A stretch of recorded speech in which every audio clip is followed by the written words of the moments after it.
सिन्नर पंचाले सोमठाणे मार्ग पर पिंपलगांव कड़वा कैनाल के pass Tata magic वाहन का भीषण हादसा हो गया। इस दुर्घटना में वाहन चालक अलीम आदम शाह की मौके पर मौत हो गई। वाहन में सवार 5 यात्री गंभीर रूप से घायल हुए हैं, जबकि 3 लोगों के सुरक्षित होने की प्राथमिक जानकारी सामने आई है। हादसे की जानकारी मिलते ही आसपास के नागरिकों ने घटनास्थल पर पहुंचकर घायलों को वाहन से बाहर निकाला और तत्काल उपचार के लिए नजदीकी अस्पताल में भर्ती कराया। इसी बीच आज सुबह इसी स्थान पर एक 2 पहिया वाहन सवार का भी हादसा हुआ। इस दुर्घटना में 2 पहिया चालक गंभीर रूप से घायल हो गए, जिसे उपचार के लिए अस्पताल में भर्ती कराया। एक ही स्थान पर लगातार हादसे होने से मार्ग की सुरक्षा व्यवस्था पर सवाल खड़े हो गए हैं। स्थानीय नागरिकों का दावा है कि पिछले 3 दिनों में इसी मार्ग पर करीब 9 हादसे हो चुके हैं। सड़क पर आवश्यक स्थानों पर स्पीड ब्रेकर, रिफ्लेक्टर और दिशा सूचक बोर्ड नहीं होने के कारण रात और तड़के के समय वाहन चालकों को सड़क का अंदाजा लगाने में परेशानी होती है। नागरिकों का आरोप है कि मार्ग की सुरक्षा व्यवस्था को लेकर प्रशासन की ओर से पर्याप्त ध्यान नहीं दिया जा रहा। भविष्य में किसी बड़ी दुर्घटना को रोकने के लिए संबंधित विभाग से तत्काल स्पीड ब्रेकर, रिफ्लेक्टर और दिशा सूचक बोर्ड सहित आवश्यक सुरक्षा उपाय करने की मांग भी की जा रही है। संवाददाता नवनाथ आवाड़ की रिपोर्ट। इथं आता हा जो रस्ता आहे हा एकदम मृत्यूचा सापळा तयार झालेला आहे। इथं वारंवार प्रशासनाला सांगूनही पण हे पुण्यावाले इकडं इंदोरवाले हे येणारे जाणारे लोकांना टर्न कळत नाही। हा पाट एक हा तोंग आहे एकदम कॉन्ट्रॅक्टरांनी श्रीजीवाल्यांनी चुकीच्या पद्धतीने बांधला।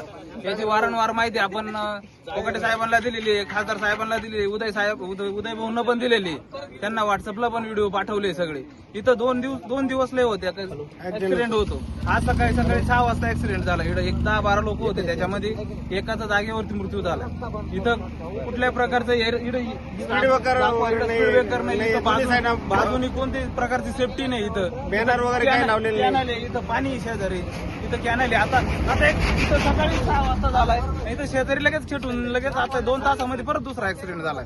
तो पण दाखवा तुम्ही तिकडे गाडी पडलेली। प्रशासनाला काहीतरी याच्यावर तात्काळ काहीतरी कारवाई केली पाहिजे, कारण की वारंवार लोकांचा जीव जातो इथं। आम्ही वारंवार भाऊंना खासदार भाऊंना पण व्हिडिओ टाकलेले, आमदार साहेबांना पण टाकलेले, उदय भाऊंना टाकलेले। 3 दिवसात यांनी त्या श्रीजीवाल्यांना स्पीड ब्रेकर टाकले पाहिजे। यांनी 4-5 ऍक्सिडेंट झालेले, प्रत्येक वेळेस मदत भेटणं असं काही सांगता येत श्रीजीवाल्यांची नाही। मनमानी चालू आहे इथं। कुठल्या प्रकारची सेफ्टी नाही, काहीच नाही।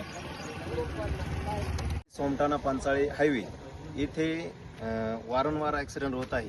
हे बघा, सकाळी इथे एक मालेगावची गाडी गेलेली आहे।